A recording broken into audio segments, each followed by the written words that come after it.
me all this stuff to connect my Android phone to it, and not going to let that happen. You don't say action or anything. You just start. Yeah. How am I supposed to know? Well, Where's the clicker? All right. Oh, there we go. Oh, now he's a Florida. Let's try this now again. He's a Florida Gator. I'm sorry, but oh, that's funny. yeah. We could do the what's the Seminoles do? The chop.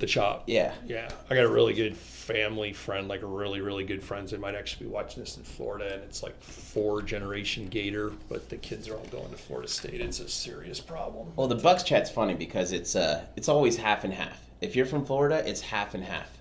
Bucks to Dolphins? No. Seminoles and Gator fans. It's hilarious. Yeah, because basically, even though their educational systems come a long way, like when I grew up there was only like 2 colleges. I mean, you didn't even heard of them, but now there's quite a few universities. So, but pretty good football too. Even Central Florida has a football team.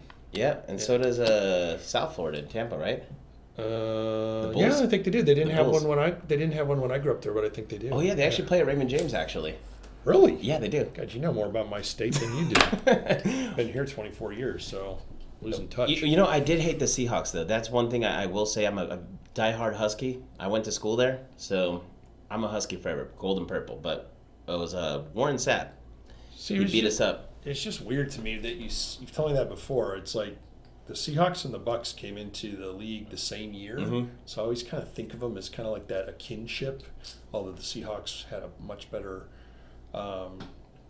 fortunately, track record. But I've never met anybody that. Where did you grow up anyway? Seattle. Okay, so you're from Seattle. You hate the Seahawks. Can't stand them. And then I found you on Facebook because you're in the Bucks garb, and that just sounds weird, but it kind of catches my eye because there's not that many of us out there. Now you've exposed me to the Buckaholics. I'm right into one at Costco. There's a lot of us. Yeah. And let me tell you, this year everybody's coming out of the works because we got Tom Brady and Gronk. The irony, and this is vintage now. Yeah. This is old school. I actually don't say his name anymore. Yeah. It's something that I don't do to any Bucks player that I liked. That includes that one that plays for the Panthers now. He was our first round draft pick. I liked him, but as soon as he insulted us, we're not allowed to say. He can't say his name anymore. Not allowed to say the name. Yeah. But it's all in fun. Anyways, guys, so this is Michael Hutchins. He's got something really awesome to share with everybody. The Tesla of homes. Yeah. So I'm in real estate. I own a brokerage, and as is Dave. David, I'm going to call him. David, yeah, that'll work. So if you're a realtor, this is a big deal because you can sell these things and make a commission. But we're building green concrete block. Oh, here, I'll give this to you to play with because I got several of them here. I have ADD, so this might not be a good idea. But, he made us tune out here and play with concrete blocks. OmniBlock makes these blocks. They're based here in Las Vegas. So I want to make sure the camera can see that. But I'll put that down. This represents a concrete block, and then the insulation goes on the inside of the concrete block. So if you like this tech industrial look, I don't know, this block comes in, I would almost say innumerable fashions. I mean, you can have different colors, you can have different finishes. So if you like that tech industrial look, which a lot of, I don't even want to call them millennials. Millennials are getting old now. We're getting old. What's the next? Is it Gen Z? Well, yeah. I mean, if you're 23 and you're buying a house, or 25 and you're Gen Z. Yeah, you're not a millennial anymore. But I think any generation below X, which I think I am, and I love it because I designed it, but they like that tactile finish to the concrete. But if you don't, we can stucco right over the top of this, and then we can put drywall right over the inside. But if you like that tech industrial look, so this could actually be the finished look. Yeah. Oh, that would be awesome. Yeah. How would you not like that? You know, I had this investor. I don't mean to stereotype people, but I'm a marketing guy, so I have to try to classify in my mind. But I had this investor who is like a baby boomer, and he said it looked like a prison. He goes, "Well, how could you do concrete block?" He goes, "This reminds me." He was Iranian, I believe, so I'm doing the accent. But he said, "This reminds me of a project in Salt Lake where this builder did these block with the glass garage doors and the water, drained straight out of the ceiling into the tub, and this is what this reminds me of." And I said, "Well, how did he do?" He goes, Well, he sold 100 of them over the weekend. So, I mean, it's obviously a look and a feel. Yeah. You know, that I called it Mad Max because it's got that, I don't want to say like, it feels like it will last forever, and it probably will. It probably will. Especially compared to, I came out of the public housing, you know, I'm an ex-Pulte guy. Compared to what the production guys build, Bill Pulte would be rolling over in his grave right now. This house should stand 1,000 years.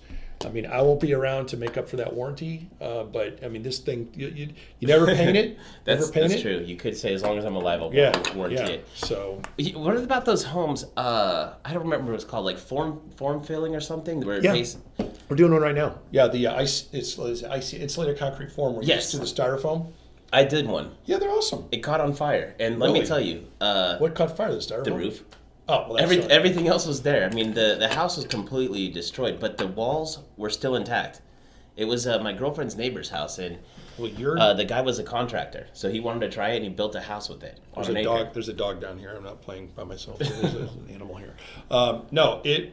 You'll see one because we're finishing up about a $5 million spec.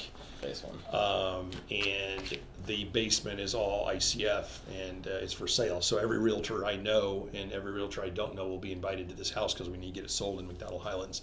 But they're soundproof and tight and energy efficient. But the amount of concrete it takes to fill those forms is this is actually less expensive than a wood frame home, and it's about, I would say, 4 times faster.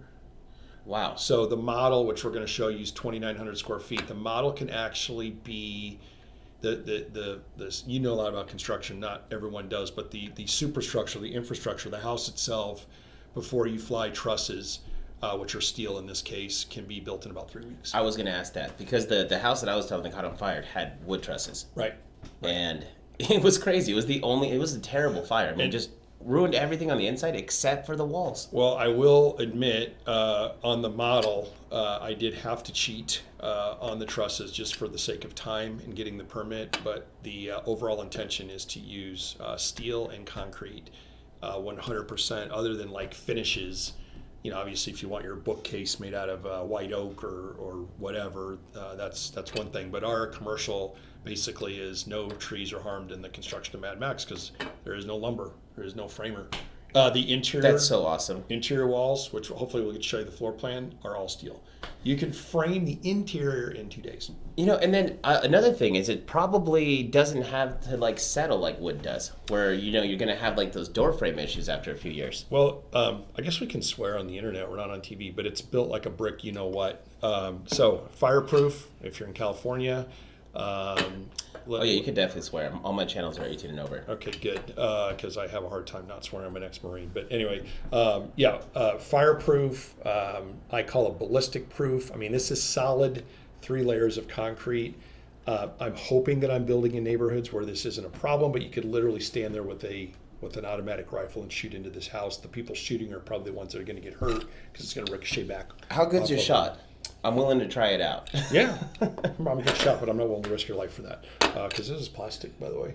But the real ones are concrete block. But earthquakes is what I was going to get at. So I checked with our engineers, and we have documentation on this. This is a stem wall construction. So the block goes down below the earth 2 or 3 courses, and then we build straight up to the top of the beam. So in an earthquake, we don't have those real jarring earthquakes here. We have those rolling earthquakes here. Yeah. And if it's a wood frame house, it's going to get this shaking. Everybody's probably seen those videos where those bridges eventually just start, these massive bridges, it starts. Yeah, there was a Narrows Bridge in Tacoma, Washington that did that. That's probably the video I saw. Yeah, it was bad. Yeah. It was really bad. So if you have a wood frame home constructed with 2x6 and nails, this going back and forth is not going to be good. If it's a solid concrete monolithic structure, first of all, it's probably not going to move at all. But if it goes back and forth, it goes back and forth as one structure. Oh, you know what? You just explained to me why things get misaligned under earthquakes, because they use nails. Probably, yeah. Yeah. Nails aren't designed to hold things. So the steel goes through this little piece of styrofoam. The model that I'm building, which is my house, although I don't think my wife will let me move into it, but because we love our neighborhood too much, so I'll be selling it most likely. But a lot of steel. I'm talking steel, concrete. This house will stand decades, centuries. I mean, this is not your typical production grade home, which really starts to disintegrate. Probably in, I guess, 3 to 5 years. Parts start breaking and things get out of alignment and cabinets are crooked and all kinds of stuff. This thing is built like a I believe fortress. It. Yeah. I mean, just seeing that one house catch on fire in my own eyes. I mean, it was bad. We had to park like a quarter mile away. There's so many fire trucks. But isn't it funny how when you see a fire, you just we saw one outside of our office. The entire office emptied out and went and watched the fire. Yeah. Well, I had no idea. Funny if it's your house. I was picking up my girlfriend to go get her belly button pierced. It was her 18th birthday.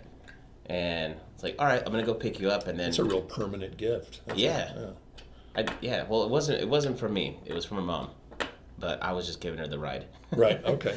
But I get there, and she says, I'm gonna have to walk around, and she said, everything's blocked off. Our driveway's blocked off. I'm like, why? The neighbor's house is on fire. Yeah. No way.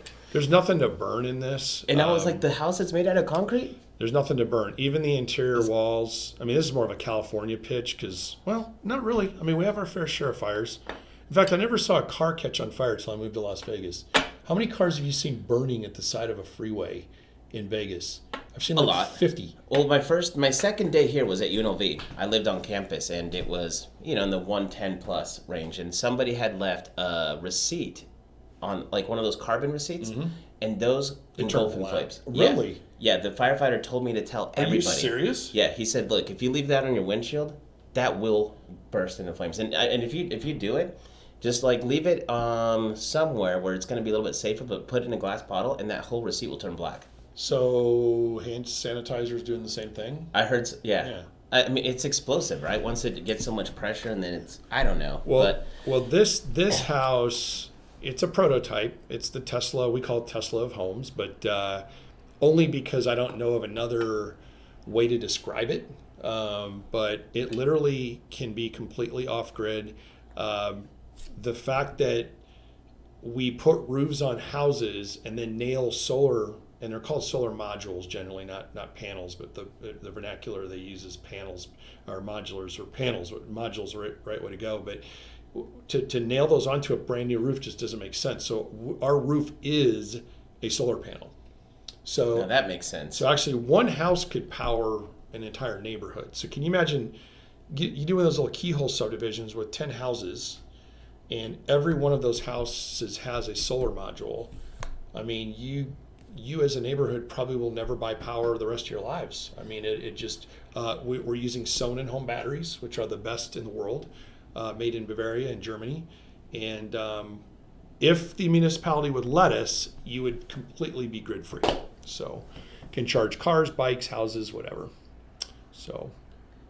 That's I would definitely go all in on something like that. I saw a prototype. I don't remember if it was in California or maybe it was even here, where they were going to have an off-grid house where basically there's a water treatment inside the sewage, and then that goes into feeding the interior garden. I'm like, wow. And you're like reading my mind right now. So a lot of people that are looking at these, they'll say, well, this lot only has septic. I love septic. I did a big custom home on Sunrise Mountain on septic, never had a problem with it. But unlike municipal water, if you have a septic, you can cap and then use it in the garden. That sounds nasty. Yeah. Well, in a garden, though. Gray water. Yeah. Well, it could be a washing machine or a dishwasher. It doesn't have to be. Oh, Yeah, we're not talking black water. We're talking gray water. Yeah, we're not talking sewage. Yeah, we're talking, we're talking all the other water that we waste, washing your dog, taking a shower, dishwasher, what goes down the sink, not what goes down the So sink. not shit water. No. Although that would help grow But plants. in Texas, I did not know this until friend Rocky, she was over there filming, and they said all the lawns in Texas get watered with the sewage water. I can believe that. Yeah. And that's why their grass is so green. It's disgusting as hell to me, but it's or relative. Yeah. Actually smells like that at certain times of the year. Yeah, So yeah. It's very potent. Is it because it's very potent? Is it because of the same reason, or is it because of the cows? I think it's just heavy, rich. fertilized. That soil is just like, my God, you could just throw a seed in and grow something, and it's extremely humid. It's like a giant petri dish. Have you ever seen Washington State? If you go to east of the Cascade Range, it's like a desert, kind of the opposite of Seattle. So I've been to Spokane. Yeah, a little bit closer to the mountains, because Mount St. Helens. I went to high school at this place called Yakima, about 12 inches of ash soil. And so they have the most fertile land. It's got to grow very well, yeah. Oh, dude, you get a tomato that'll produce every year. So our goal on this is, let me just say a couple little things. Scorpion resistant, because there is no weep screed, so the block goes all the way into the ground. So if you're ever hosing off your back patio or whatever, you'll know where the scorpions live, because they live up under that weep screed. They live upside down on that weep screed in your house. Man. This doesn't have a weep screed, so you'll have no scorpions around the house. And then getting to the gardening part of it, all of our landscape packages are edible landscaping. If you are on septic, we do the gray water recapture, so you can literally be growing your own food, creating your own power through the solar modules. Way to live. And my metal guy, I'll do a shout out to him, Greg Gilbert.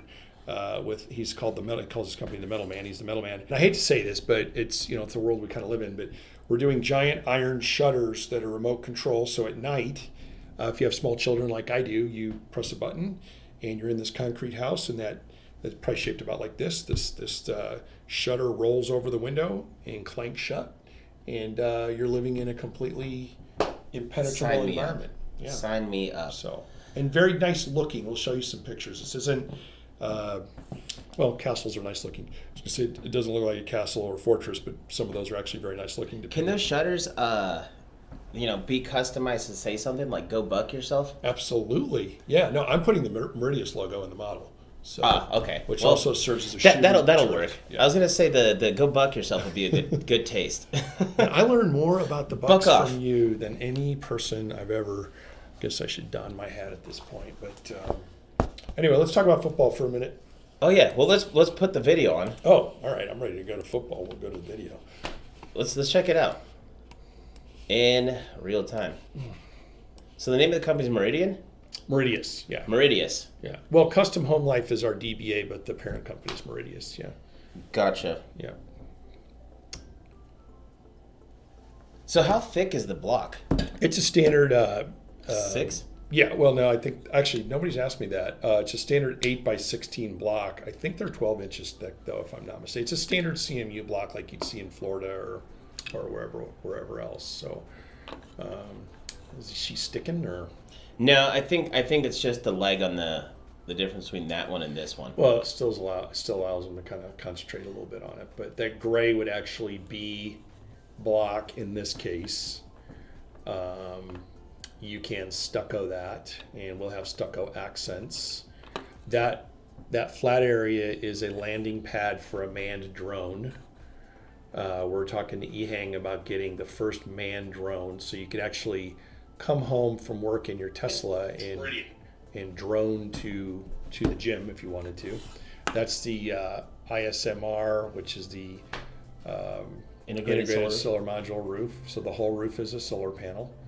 You need that 12-inch walk around for the firemen, but there's nothing to burn. In Vegas, if you're not doing this, I mean, it's kind of, what's wrong with you? Vegas is a little backwards, but we're getting there. I think we could be the foremost building city in America if we could just get through the bureaucracy and the red tape. Yeah, and we got a surplus of energy here. I mean, it's Actually, I did some research. I think maybe the Phoenix area beats us by like 3 days.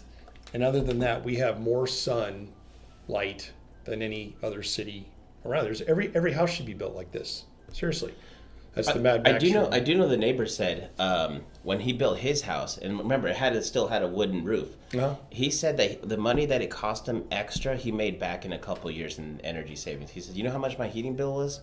How much? Is this here? Washington State. Oh, for no question about it. Yeah.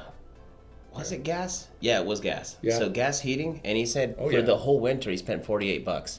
I couldn't believe it. $48? Well, we think this house, this model. You're like gas plumbing?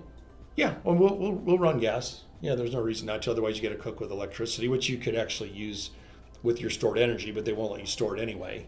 I mean, yeah. I wanted to do the guest house completely off grid. There's a 350 square foot guest house. Oh, that'd be cool. Yeah, I wanted to run the main line. You would get this being an electrician by trade. I wanted to run the main line to the house and then just leave the guest house completely off of everything. And that'd be awesome. And they said you can't do that. Oh. So they're making us loop an electrical line from the main house to the guest house, but I'll probably, between you and I, just turn it off and let it run on solar. So you said you didn't play video games. I don't know what's going on here. I'm playing a different video from YouTube, so let me get out of that and let me get into what we need, which is, what is it that we need? Yeah, I could show them some floor plans. Oh, that's it. Okay. Yeah. Floor plans. And get out of here. I like the looks of this game, man. It's making me want to go drive my car. Oh, man. Let me tell you about cars in Vegas. I've had the worst of luck. Just absolute bad luck with cars. Okay. I had my Audi got totaled right down the street. Oh, gosh. Yeah. Sometimes certain cars, it's like there's some kind of thing attached to them. Like I had a truck that just, I mean, if there was a rock within 50 miles, it would hit that truck. I don't know what. Some cars are, it's that Christine thing, maybe, that movie that you're just kind of possessed, and some of them aren't. But oh, yeah. Okay, let me see. Resize to fit. Now, I just need to get into possibly this. No. I don't know. I've had it. Somebody just killed a pedestrian, according to this. What a great game. You know, is that a game? Yeah, apparently. Well, it's a video. Oh boy, that's supposed to not happen, though, right? You're not supposed to kill the pedestrian. You're supposed to avoid the pedestrian. I don't think the games are that way anymore. I think that the more violent it is, the better for sales. And now that's just an assumption. Is this going to get us lunch, by the way? These poker chips? Yeah, okay. yeah. Let's go to the buffets that aren't open. Okay, so the first one we got. Yep. And this is behind us. Yeah. Is this guy? Yeah, that's the Model 1. Yeah, so you can see. So this is Model 1. Wow. Okay. Yeah, that's Let me put this right here.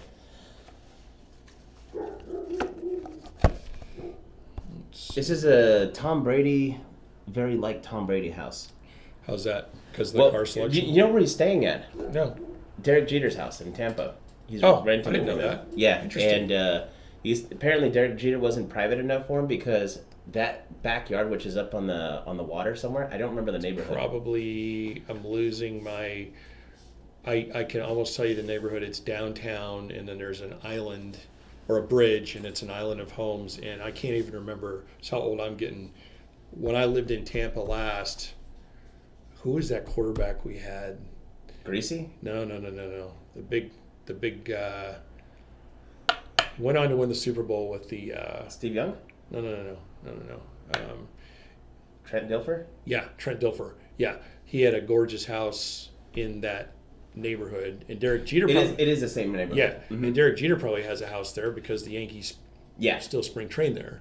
So. Yeah, so he's got a big house, and I guess it had 12-foot fencing or walls, I guess. Right. And the back, just right to the beach or whatever. And the problem is there were so many boats back there that he had to put a row of trees up there. For privacy. Yeah. Everybody's obsessed with Tom Brady. I mean, it's just so crazy. I mean, to be from Seattle and being the only Bucks person, I mean, it was at the point where if I go to a store... You're a Bucks person while you lived in Seattle? Oh, yeah. I've been a Bucks fan since 99. That's brutal. As soon as we got 99, it was brutal. But I've been to 6 Seahawks and Bucks games, and it's fun. So you only went to the Seahawks in order to see the Bucks? Mm-hmm. Yeah. Yeah, and the cool thing was I remember I had a Michael Clayton jersey on, and I saved up and spent pretty much way too much money on tickets, $350 a seat, but they were right on the second row, on the 35-yard line. So, do this number, and then he came over and gave me some dabs, and I was like, I love the Bucks. We lost the game 20-6, but I remember the first quarter we actually held them to negative yards. Wow. So you actually Sean Alexander days. You were wearing like a Tampa jersey. Oh yeah. Yeah. Oh, I had everything that I could possibly find because at that time we didn't have the only thing was eBay. Right. So you had to bid on things to win it, and they didn't even have the buy it now feature back then. So it was, that's a lot of work. Yep. I don't want to wait 7 days to see if I won this or not, and I don't want to overpay for it. So Right. It was a rough time to be a Bucks fan, especially in Seattle. Is there ever not a rough time to be a Bucks fan? Now this next one, is that the same picture? Yeah, that should be, no, that's the Model 2. I don't know how to point to it, but it's got an extra little bonus room there, which if you blow that up, it says, it's an art room, craft room, studio, gym, den. It's just, we just added this bonus room on there with 2 doors. And you know what would sell a lot to people that are techie like me? Raised floors in that room. You could raise the floors in there. Yeah, that way you could run wires underneath. The ceilings in that house are, I think the beam is like 10 with a bolted ceiling, so you can do anything you want in there. Oh, it's got vaulted ceiling in here? Oh yeah. Oh, that's cool. Oh yeah. Oh, all right. So here's this one, and then we could obviously scroll down it as well. Yeah, if you come into my office and want to buy one of these, this is we're offering this Model 1 for $529.9, 2,900 square feet on your lot or on my lot, because I have quite a few lots listed or own. And so people say, well, what do you get for $529.9? This is everything that's included, in the house, and it's terrazzo floors. I mean, I'm a custom home builder. We build really nice. I don't want to sound crass, but we build expensive homes. So even though I consider this an affordable home, it's decked out pretty good. It's got a lot of good features that come with it.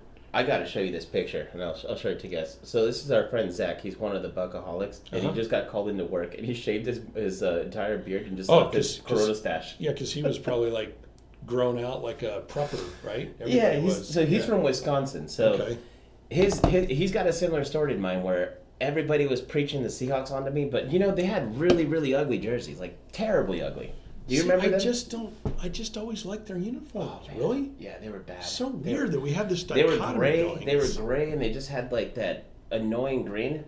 And then they got the new jerseys, which the ones that were cool were the ones when they had who was that quarterback that they had? John Kitna and Sean Alexander. Oh, yeah. When they had those shiny blue ones, those were cool. I liked those, but they looked wet, just kind of like ours. Like our Peter Pants were cool and like they looked wet. They've gone away from that. I used to, it's like I was in the Marine Corps, so I can talk shit about the Marines. No one else is supposed to, but if you're in, you can't. So I'm not doing it. Well, same thing with the Bucks. Like I love the Bucks. I can't help it. Like when I bought my Raiders tickets, my dad was like, "You can't do that," and I said, "Why? You can't just follow a team for 45 years and decide to switch teams." And I said, "Well, I'm really not switching. I mean, there's a chance they could be in the Super Bowl again together." And I would probably go for the Bucks, to be honest with you. But the bottom line is, I used to go like, I don't know. I know what I paid for Raiders tickets, and I don't have great seats. I have good seats, but some people were paying like thousands and thousands of dollars. Oh yeah, I know how much the bosses paid it for us. They paid like $38,000 a piece. I couldn't believe it. Right. So living in Tampa, and let's say I moved out here in 97. Let's say living in Tampa in the late 80s, mid 90s, here's how the Bucks tickets went down. So you get a knock at your door, maybe the construction manager drop by the house and say, "Hey, I got 5 tickets, you want them?" And I'd be like, "Nah, I don't want them, give them to somebody else." now it's going to be like, they're going to bank. There's a waiting list. Yeah. There was a waiting list. I couldn't believe it. And, I knew that we were going to get a lot of hype for getting Brady, but this even surprised me. It really did. But you used to go to games, and it was just like, my dream, my son's 5. That's the 4,500 square footer. That's the Super Mad Max. That is a bad to the bone house right there. This one is? Yeah, that's probably my favorite house we've ever designed in 30 years of building. I will build them all at some point. That's the mini Mad Max. That's about 2,500 square feet, 23 maybe. That one's cool. Wait, does that go all the way through the house? Is the middle hollow? Yeah. Yeah. So there's a door in the front. Oh, that's cool. Yeah. Now, you know what's not cool? Those are those shutters that slide shut to you, by the way. Oh, on the outside? Yeah. Oh, that's not what I expected at all. I thought it was inside the windowsill or something. No, you don't want them on the inside. There's no way to get it. It's solid steel. Yeah. I mean, you can't do anything to those shutters. I mean, I suppose if you're really clever, there's probably an inch between where it locks, but you could actually put edges on that too. But I mean, I'm not building these in a war zone, but they would be able to withstand a war zone. But yeah, so I was saying when you go to the Bucks games, was just so, it was the first stadium to ever have its own jail. You know that? No, I didn't know Yeah, that. they have a jail. Raymond James or the old one? The old one, yeah. Yeah, it's like, I think the new one too, actually. It probably does. And I think we have a detention area in the new stadium as well. But the fans were just I was gonna say, my son's 5. My dream is to get an RV, and if you want in on this because you're the tech guy, I want to do a documentary on the fans of the NFL, because Bucks fans are a very it's a different group, man. It's like a love anger. Yeah, it's like. It's a lack of patience, really, because it is. I got impatient, but my fandom and my dedication to the Bucks is insane. Now, I am the longest sports team that I'm a fan of is the Mariners, and for the first time ever, I'm considering jumping off the ship and jumping ship, and that's not something that you want to do, but I'm so sick of it. I'm sick of it. Because we're getting our own baseball team? Did you hear something that... If that happens, then I already decided I will. Yeah.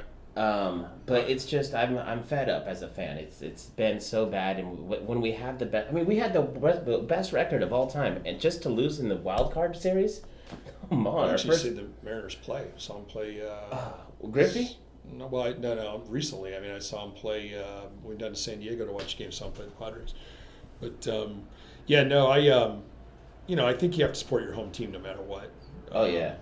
Oh, you put a Porsche Panamera back there, huh? Yeah, well, it's electric. It's electric, yeah, Panamera. So, so it's the.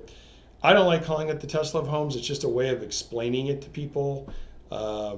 We've already cleared the first lot for construction, so if anybody's interested in a home like this, we've got 14 different plans. They're like Lego sets. We can make them as big or as small. I build big customs. If somebody came into the little model, which is 3,300 square feet, and said, "Hey, I love your house, but I want an 8,000 square feet," no problem. And you know why it's called the Tesla of homes? Because it builds itself. So he doesn't really do anything, but just drop off the materials. I get accused of that all the time. Of just actually owning the company but not doing any work. It's really, I don't know how I get that reputation. I guess. Yeah, who cares? Yeah. Who cares? Anyway. It's kind of like calling yourself a pilot when we all know planes fly themselves. Yeah, pretty much. Oh, so that's cool. That's the back view. That was an expensive feature because it's structural, but that's steel. This is? Yep. And we're using very bold colors in this house. Now you can paint these houses and do anything you want. They're custom homes, but I used a lot of primary colors, reds, blues. That big honking one I showed you, the floor trusses are exposed and they're steel. And we'll paint those all kinds of metallic. This one? Yeah. So which trusses? Well, you can't see it, but if you were inside that home, you'd look up at the second floor, and you would actually see steel floor trusses. Oh, kind of like industrial looking. Very industrial, and we're going to paint them, car type colors. The blues and reds and yellows and stuff like that. Kind of like Veer at City Center. So really different. I call it tech industrial. We did little features. The garages are wood or faux wood. What about this one? Where'd it go? Got to figure out where to click here. There we go. That one. Same thing. Yeah, we would expose. Is that a window garage? Yes. Oh, yeah. That's cool. And then this is as I don't know if I should be pointing here or there, but that's a studio over the top of the garage, which is. So for you, it's that shoulder. Yeah. So this other way. Oh yeah, that'll work. Yeah, that'll work. Anyway, the area over it's backwards. All this area up here is built over the garage, and it's studio space. I feel like a weatherman, as you could see. I know weatherman. It's tougher. I make fun of weathermen. It's kind of hard. Oh, I know. I couldn't look at a camera. I'd laugh. I don't know how they do it. Because there's a lot of people on the other side. There are a lot of jobs in the world that look easy until you try to do it. What's the hardest job you've ever had? Oh, that's easy. I got out of the Marine Corps, and it's before I decided to get into real estate. I went into construction, and we were building wood houses on a place called Sanibel Island, Florida. And the stringers were 12 inches by maybe 12 feet. And my job was to hand all that material up. And damn. Yeah, it made the Marine Corps look like a walk in the park, and that's when I decided to get my real estate license. But that was now in Florida, they do all concrete block construction, so they're slinging blocks. And, I didn't know that. Yeah, my uncle looked like. You were bred for this then. Yeah, my uncle looked like Brad Pitt on steroids by nature. He's one of those guys that just never had to work out, and he actually got a hernia slinging those blocks. And so I'd say construction is the hardest work that I know of, but I'm sure you got the Mike Rowe thing, the dirtiest jobs. So I guess there's. Oh, I love that show. That's a really smart guy, by the way. Oh, he's awesome. But there's a difference between dirty and physically hard work. Yeah. The hardest job I've ever had was real estate agent. Really? That's a joke. I was going to say. I only did it for 9 months. All we have to do today is decide where we want to go to lunch. Oh, yeah. But that was the easiest job. The hardest one, I have to agree with you, but very, very particular task. Pounding in ground rods. Oh, yeah, that'd be bad. Oh, yeah. God, that sucked. Especially over there in Washington State where you had like 3 feet of topsoil, but you need 6 more feet to go. I would have thought the ground would have been very malleable and not unless you're at the bottom of the valley. Yes. But when you're up on the side of that, it's kind of like Vegas. So it's not as tough as Vegas, but eventually the state of Washington, or I think it was NEC actually, they allowed for you to just hook onto the rebar. So that helped me so like much. A U for ground or something when you're doing electrical work? Is it the ground? Yeah. Yeah, U for ground ground. rods? Yeah. Yeah, 8 feet apart, and I'll be completely honest with you. There's a few houses out there that definitely had cut them short. We use one bar here. You know that. We had to use 2. We had to use 2, and they had to be 8 feet apart from each other. Wow, that just shows you. Yeah, Washington was super strict. Yeah. And 80% of the NEC codes come from Florida. I believe it. Yeah. You know why? Because Florida has 80% of the lightning strikes in the U.S. Oh, I believe that. Okay, that's why. I'm retaking my Florida broker's license, and I'd forgotten how. I don't want to say advanced, maybe, but how much more complex their licensing laws are. Like Nevada is That's pretty. why. Yeah, Nevada's pretty like when I moved from Florida to Nevada, they just basically gave me my real estate broker's license. So now 20 years later, I want to get my Florida back, and it's like, it's killing me. It's killing me. I've already had the license, and I'm so. But anyway, yeah, so that's basically the Mad Max deal. Call me or call Dave, whatever you want to do, but 702-418-2523. Yeah, you know what? I'm going to get one of the You should call him because it's his show, and he gets a commission if someone buys out there. I don't sell. You don't sell at all? I don't sell at all. We'll take care of you anyway. I used to, but it wasn't even the clients that I hated. It's the other agents that I hated. And so for me, I just like being able to. I actually call myself a concierge manager now, because people open up to me a lot more. But the agents have gotten a lot better out here in the last 20 years. So. Oh yeah, and I kind of enjoy working with agents now. When I first moved out here, it was very contentious, to say the least. The new wave of agents coming in, I really, really like them because I do too. The technology is a lot more conformed, and so you're not so scatterbrained, and that's great. Yeah. The only issue is those rogue agents, the ones that don't do anything, but they have to lie to get business, and that's a bad model. The ones where you do both sides of the deal and they pick up their check. Oh, I've done that a lot. Yeah. But I did a good job for both. And I would never represent the other person. I would always get someone to do it. Don't name the name, but describe a rogue agent. Just describe that for me, because I've never heard that term. Oh, here's a good example. Because I'm a broker, and I don't know if I want a rogue agent or I don't want a rogue agent. Usually they're I don't know where they come from. But a rogue agent is this. We have a listing going up today, 5128 Hickam for probably 460. Actually, that one's, if somebody wants to make a deal on that one, it's going to be a short sale. I sold a lot on Hickam. That's a nice street. Yeah. It's a nice street. Big lot. Yeah. I think it's an horse acre. country. It's horse country, dude. Yeah. Big rectangular lots. Yeah, and right next to it is, I got to show you this. It's, I've never seen anything as cool as this. I sold a lot on Hickam before the crash for like $450 a lot. Really? Yeah. Where is it? It was, okay, here we go. So look at what's next to it. An all black, military semi. Oh, yeah. And He's doing something on the strip. Oh, wow. Yeah. Interesting. That's not his. Well, but our colors are black and silver in the real estate company. We should We should buy Red that. flag number 1. Okay. In the backyard. Why is there an RV back there if this guy's abandoned it 2 years ago? And why is there a cord? Oh, so this is the actual house? Yeah. Any way we can get a deal on that equipment? I don't know whose equipment that is, but I'm going to find out. Yeah, find out. And then that was red flag number 2. Why is there a lockbox on there? We just pulled a Camaro off of the 10 lots that we're representing. Oh. And I called my client, and he said, just get rid of it. And I called Metro, and they're like, we have no interest. It's on private property. And so, I'm an honest guy, but I said, do I get to keep it? And and one of my clients is a towing company, and I called them, and I've never had a car towed. There's a protocol you follow. Yeah. You have to sign your name, and so you can't just take the car. But it's your lot. Huh? It's your lot. We have 10 lots, and at the end of the cul-de-sac, somebody just took a Camaro and abandoned it, and it's been sitting there for. What year? It's probably.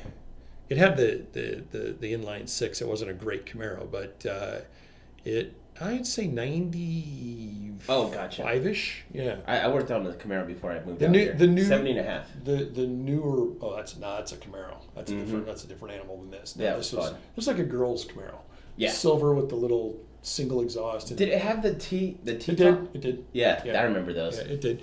But it's so funny you said that. I actually got picked up by a girl in one of those cars once. Yeah, it's a girl Camaro. No guy's gonna go in and buy a straight 6 single exhaust automatic. I don't know. Maybe to each their own. But anyway, so Honda S2000s had inline 6s for a little bit. Well, an inline 6 can be a good engine, but not the Chevy Camaro. They use them 6. in the Formula One cars. Really? The kit cars. Yeah, that's a great engine for them. Oh, well, maybe I shouldn't make fun of it. But anyway, they take it, and then they find out if it's stolen, and then if it is, I don't know what happens then. But if it's somebody's car, they have to pay to get it back and pay all the fees and everything. But yeah, but I brought that up just for abandoned vehicles on REO or short sale houses. I guess is why I brought it up. So I had a house that we bought that had 7 boats in it.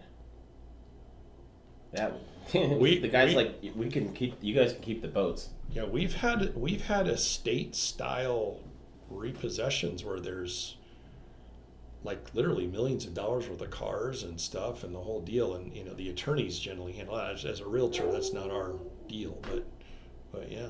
Hey, what was I going to ask about this? Is there any okay? So what if you get a lot in an HOA? Yeah. Do you do this? Yeah, I'm building in an HOA. They love it. Yeah, they think it's awesome. Yeah, the lot that I own for the model, they're like ecstatic. They're mad that I didn't start. I actually started construction, and then the pandemic hit, and you and I talk a lot online about, you're really good at the stock market and finances and stuff like that, but I pulled my sales down on everything when this thing hit. I didn't know what was going to happen, so I stopped construction. I wish I hadn't of now, but I took the entire quarantine off of studying the stock market because it was really volatile. So when it's like that, I don't like studying it because I don't know which direction it's going to go, and I could go really wrong, and I like to be right. But especially when it comes to money. Yeah, right now it's very interesting. The money that's coming in is surprisingly from the EU and China. Into the stock market, yeah. Really? Most of it. Really? Yeah, and that's why our dollar's devaluing a little bit. But I think it's good. I haven't figured it out. Do you think the market's overvalued? Yes, I do. I think it's completely overvalued. I mean, when Amazon, did you hear about the Amazon $10 billion debt raise? No. At a 0.4% yield in the bonds? When did this take place? 3 days ago. Amazon borrowed $10 billion? They don't need it either. Yeah. But they just took it because 0.4% yield. There's an old saying my grandpa taught me, borrow money when you don't need it, not when you need it. So, wow. Is there no... And actually, I'll tell you an interesting thing real quick. No oversight. I was online.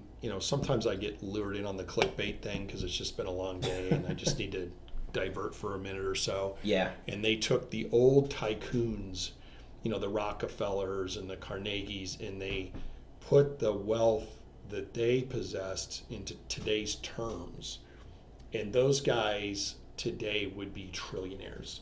So when you talk about Stephen Jobs is no longer with us, but the Bill Gates is is it Bezos or Bezos, whatever, they're still way below where the big So they'll get there. Putin might be there. Yeah, Putin's probably there. Yeah, Putin might be there. He's not a software guy either. No, he's actually he might be. dictator He's guy. formal KGB, so he probably does know a lot about software. You know, as much as he's a bad person, I love the guy. The guy's cool as hell. Yeah, he's kind of hard to not like sort of. I mean, you saw that you know the ice dip thing. Yeah, I'd have a shot of vodka with him.